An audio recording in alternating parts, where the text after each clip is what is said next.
Sveiciens visiem! Esmu Mikus, stāstīšu par Enitas Blaitonas grāmatu Slavenais piecinieks piedzīvojumi kontrabandista Smailē. Skolas brīvlaikā 4 bērni un viņu suns Timijs devās uz Džordža māju. Bija negaiss un nokrita koks uz mājas jumta. Visvairāk cieta meiteņu istaba.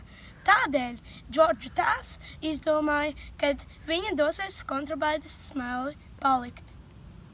Viņa tur satika Ogli, un viņš viņai parādīja dažādas slepenas ejas, bet katru mēnesi jūrā spīdēja tāda gaisma.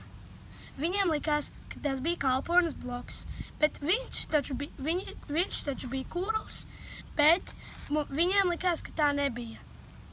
Viņš nebija labs, viņš sadarbojās ar kontrabandistu, bet grāmatas beigās viss beidzās labi.